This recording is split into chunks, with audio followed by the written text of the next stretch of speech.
two kings, two visions of masculinity. One calls you to carry a cross, the other to chase a crown. One leads you into suffering, the other sells you pleasure. One says, lay down your life. The other says, take whatever you want. One requires death to self, and the other demands self-glory. And the world, it's pointing you to all the wrong kings, and that's not an accident.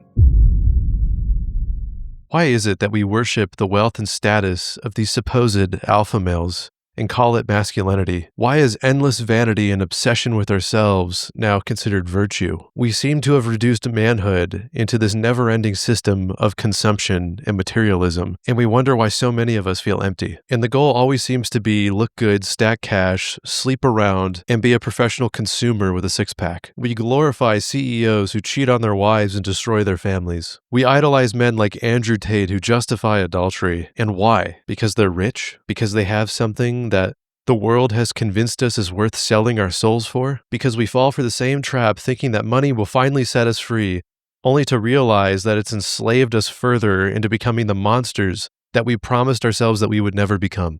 And the world is not telling you to be masculine. It's telling you the opposite.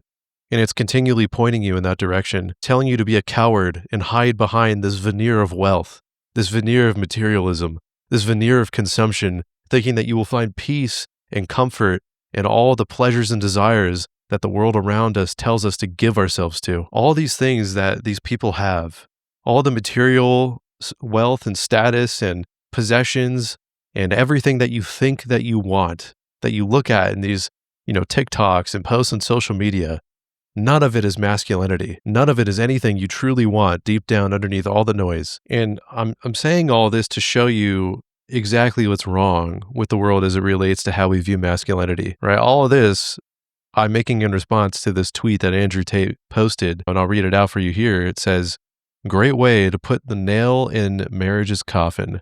Nobody gets married anymore because of women like her. Men are men, always have been and will be. He's allowed. She isn't. Telling men if they touch another girl any point in their lives equals financial decimation is why nobody gets married anymore." And for those of you who don't know, he's talking about the astronomer CEO, Andy Byron, I think is his name. He cheated on his wife, right? We all have probably seen this already at the Coldplay concert. They got caught. And, seemingly his life was uprooted and ended, and rightfully so, because unlike Andrew Tate, I think if men cheat on their wives, they should absolutely be destroyed. They should be destroyed. They should be full of regret and sorrow for the mistake they made, for, not honoring this covenant of marriage that they vowed in life and death to fulfill. And to say that just because there are evil people in the world, or there are evil women, or there are evil men, that therefore, you shouldn't ever get married because there's ever a risk, is simply foolish. This idea that it's totally okay for men to just cheat on their wives whenever they feel like it's simply because they have money isn't power at all. It's just a complete surrender to lust. It's a man with absolutely no self-control, and what about that is masculine? That's the least masculine trait you could possibly have. Being unwilling to control yourself ever. Being unwilling to stop yourself from giving into lust as a fully grown man in your 30s. And to that, I want to ask, is this really who we are now? Is this really the standard of manhood that we want to set forth for the next generations that come after us? Is this the king we follow? And you don't have to be religious to feel this. There's a war happening right now over what exactly masculinity is. Men are chasing strength and landing in slavery. We're becoming shredded, rich, and admired, yet now more than ever, we're full of anxiety, we're full of addictions, and we're more hollow than ever because we don't know what our purpose is in life. We scroll endlessly and we numb ourselves out with corn and lust, and we started calling darkness freedom. But here's really the truth, is that this isn't just psychological, it's spiritual in every way. And I get it, those of you watching this video, you might not think, man, you might immediately reject what I'm saying and scroll down to the comment section and say, well, there is no God, you're silly, blah, blah, blah, blah, blah, insert ad hominem, whatever. You can't deny that what's happening is so deeply rooted in this darkness that outside of what God has defined can't really be explained. So that leads into this question of what is masculinity then? I can tell you right now, it's not domination. It's not seduction. It's not power. It's sacrifice. It's courage. It's the strength to walk into the darkness, not to conquer it for yourself, but to carry a light for somebody else. Masculinity is willingly choosing the cross when the world offers you the immense wealth and desires and pleasures of a crown. It's protecting, providing, leading, and dying, not for clout or fame or status in this world, but for the people who are lost instead. We give everything that we can so that we can lead people back to Jesus because we want them to know the freedom that we've experienced through him. The world says, be a king, go out and earn your crown. But Jesus says, deny yourself, pick up your cross and follow me. One leads to a kingdom and the other leads to a cage. And in saying this, I want you to really think about something for a second. I want you to imagine your favorite hero, whether that's in a movie, a book, or a TV show, or whatever it is, a video game. And I want you to think about how they behaved. I want you to think about how they made decisions, how they carried themselves throughout the world that they were in. I think what you'll notice with all of these cases is that they don't run, they don't cheat, they don't boast. They were willing to lay their life down for the people they loved. They were willing to lose everything if it meant giving themselves up to a greater and higher purpose than themselves. They believed in something far greater than themselves because they weren't serving themselves. They were serving other people, and they were willing to take that to their grave. Now, I want you to imagine something. I want you to imagine those same, heroes or characters, and I want you to imagine they now have the personality and worldview of Andrew Tate. And I want you now to think about, man, do you think they are still heroic? Do you think they are still virtuous? Do you think they are still willing to lay their life down in circumstances or situations where it's seemingly illogical and stupid for them to do so? Notice that the heroes that we so easily are drawn to, that we see something inherently good in, something that speaks to us intrinsically underneath all the noise. They're willing to sacrifice everything, not because they gain something, but because they are willing to serve people, even if it means dying, because they love people, right? As I just said, you didn't admire these heroes because they were rich. You admired them because they were willing to bleed for someone else. And in contrast, we see modern masculinity teaches us to never get married, that all women are untrustworthy, not just some. All women are untrustworthy in their worldview. Trust no one. Stay cold. Build your empire. Die alone. And really, that's not strength. That's fear. Men weren't made to avoid pain. We were made to walk through it, to walk in it, to bear the cross, not dodge it. And to kind of give a little bit of my own personal testimony on this topic. I've been married now for almost 2 years, 27, so I got married when I was 25. And according to Andrew Tate, I should be terrified. I should be shrieking in fear because at any moment my wife could cheat on me. She might betray me. I'm this imbecile for taking so much risk and going in this contract of marriage, but I'm not afraid at all because, for one, I don't need to control my wife to have peace, but two, I trust my wife. And more than that, I trust God. And that's what masculinity actually is. It's not domination. It's a faithful surrender to a higher mission. It's a faithful surrender to a God that loved us so much that he sent his son to die for us. It's a faithful surrender to say, God, I don't want control over this situation because you have a better plan than my plan, because your will is far greater than mine. Why would I want control? I make mistakes. I do things that I regret and wish I wouldn't do. But God, you're always good.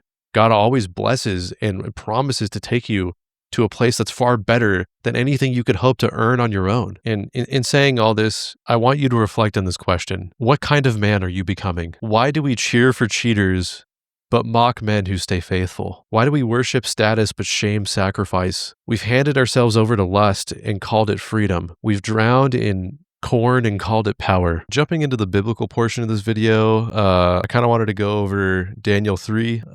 So if you're following along with me, I'm going to jump around through Daniel 3 quite a bit. I'm going through it in my actual Bible here. So yeah, if you're following along with me, just know I'm kind of jumping through it to kind of avoid the repetitive portions. So don't be surprised when you see that. And to kind of give a brief background of what's happening in Daniel, the Israelites were taken into exile into the nation of Babylon. And essentially, we're seeing this story of the Babylonians built this massive golden statue and everyone has to worship it. And if you don't worship it, then they're going to throw you in a fiery furnace and you will obviously die. So there's a lot at stake here. We're going to read about it and go over it now. Okay, so it starts off verse 1. Here we go. King Nebuchadnezzar made an image of gold 60 cubits high and 6 cubits wide and set it up on the plain of Dura in the province of Babylon. So very big golden statue. I'll put a cringy AI picture somewhere up here. I don't know, anywhere. I'll probably overlay it in the video. But you'll get an idea. Very big golden statue. But anyways, moving on here, I'll jump down here, verse 8. At this time, some astrologers came forward and denounced the Jews. They said to King Nebuchadnezzar, "May the king live forever. Your majesty has issued a decree that everyone who hears the sound of the horn, flute, zither, lyre, harp, pipe, and all kinds of music must fall down and worship the image of gold. But there are some Jews whom you have set over the affairs of the province of Babylon, Shadrach, Meshach, and Abednego, who pay no attention to you. Your majesty, they neither serve your gods nor worship the image of gold you have set up." Furious with rage, Nebuchadnezzar summoned Shadrach, Meshach, and Abednego. So these men were brought before the king, and Nebuchadnezzar said to them, "Is it true, Shadrach, Meshach, and Abednego, that you do not serve my gods or worship the image of gold I have set up?" When you hear that, I want you to think about, what exactly are we all bowing down to in the world today? What exactly as men are we all bowing down to as this idea of what masculinity is? What exactly as men do we all seem to bow down to and think, man, if all of us had this material ease and comfort, then all of a sudden my life would just be so easy. It'd be so good. It'd be so valuable. All of these things that Andrew Tate sort of preaches as his own gospel, as his own God. These are all things that as men we're supposed to just bow down to, that we're supposed to just accept as these things that will set us free, only to realize these are the very things that enslave us. Okay, we're going to jump into the best part of the story here. Verse 16. Shadrach, Meshach, and Abednego replied to him. Now, keep in mind, they're replying to him after King Nebuchadnezzar is essentially saying, if you do not bow down to our statue, we are going to throw you in the furnace. And this is their response. So Shadrach, Meshach, and Abednego replied to him, King Nebuchadnezzar, we do not need to defend ourselves before you in this matter. If we are thrown into the blazing furnace, the God we serve is able to deliver us from it, and he will deliver us from your majesty's hand. Hold on, worst time to flip pages here, great. Even if he does not, we want you to know, your majesty, that we will not serve your gods or worship the image of gold you have set up. Okay, so why does any of this matter?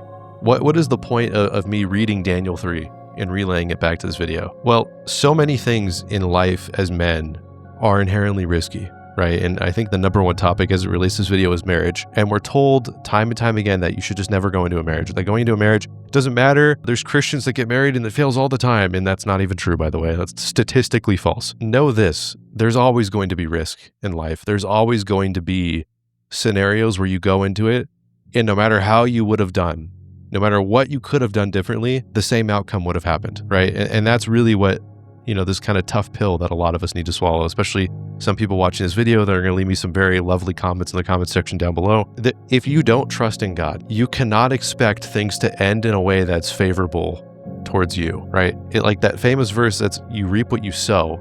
Like, if you sow seeds that are rooted in the world, that are rooted in this philosophy presented by Andrew Tate and the manosphere, you cannot be surprised when all you're left with is divorce, broken families, and kids that don't like you, okay? Like, there's nothing about that foundation that Andrew Tate propagates that will give you a meaningful and fulfilling life.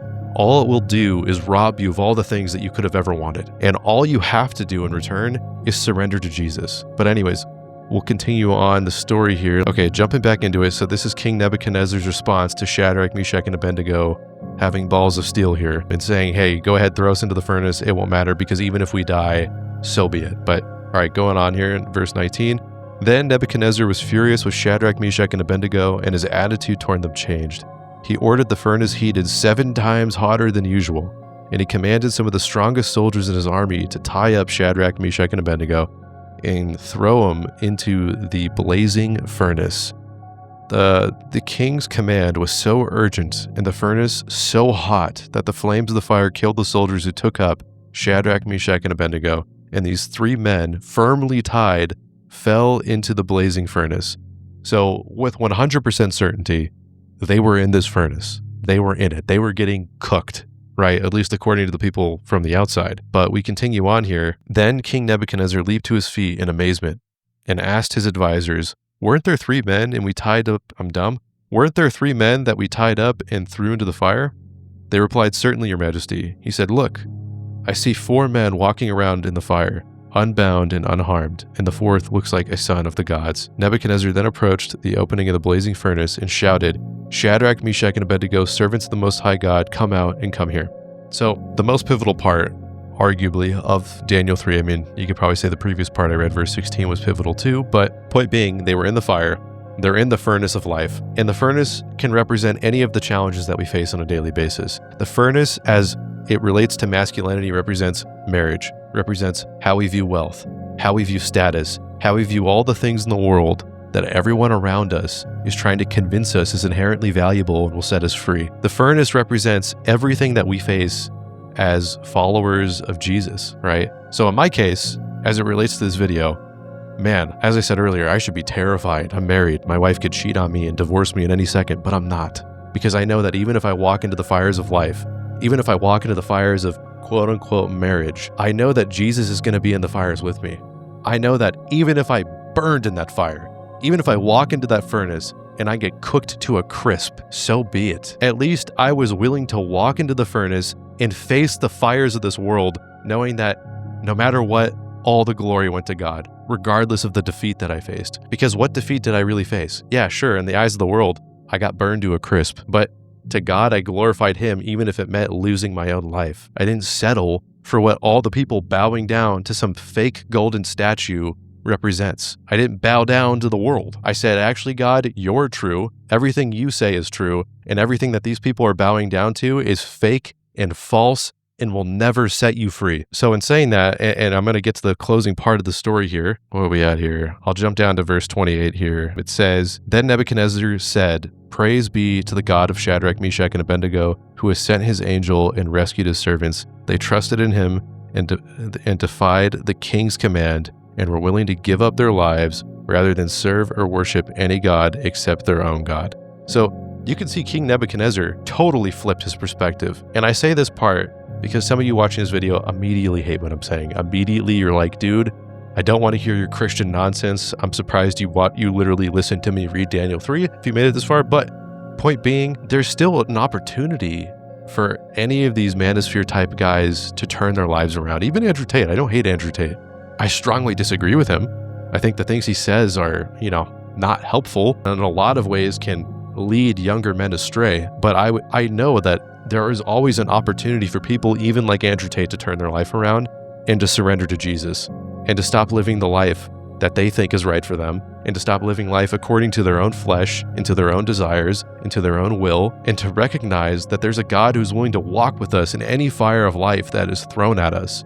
Only if we're willing to surrender. Only if we're willing to be like, yeah, not only is your God fake, not only is your fake golden statue this worthless, dumb idol, but we're going to prove to you that even if we face death and it comes to us, even if we die, then we died for something meaningful. Then we died for something good. And that's what it means to be a man. It's just like Shadrach, Meshach, and Abednego. It's the willingness to face certain doom, knowing that even if you lost, even if by the world's standard you face a tragic defeat, that there's victory in the idea that we glorify God in all that we do, that there's victory in not honoring the things of this world, but honoring a God who brought us into this world. There's victory in participating in a life not according to our own will, but him who sends us into this world. Masculinity isn't about avoiding the fires of life. It's about walking into it willingly because someone else needs that light. It's saying, here I am, Lord, send me. And even if I die, let it be for the glory of your kingdom, Lord. Because what other reason is there to live for? If there's anything you take away from any of my videos, ever, any of my videos ever that I make, whether it's the videos of the future or the videos I've already made, please understand this, that the only mission that matters in your life is to share the gospel, die, and be forgotten. And that might sound bleak, but I say this because real men don't need a throne. They carry a cross because the cross means so much more than anything you will ever aspire towards in this life. There is nothing better than what Jesus offers us throughout all of our life and eternity to come. And in saying all this, if you made it this far in the video, thank you so much for sticking through all this. I know this one's kind of a long one, but man, I'd really appreciate it if you liked the video, subscribed. Let me know what you thought in the comment section below. If you hated it, you probably already wrote your comment anyways, but whatever. If you thought it was cool, let me know too. I like those comments much more. But yeah, no, let me know what you guys thought, and I appreciate your time. God bless, and have a great rest of your day.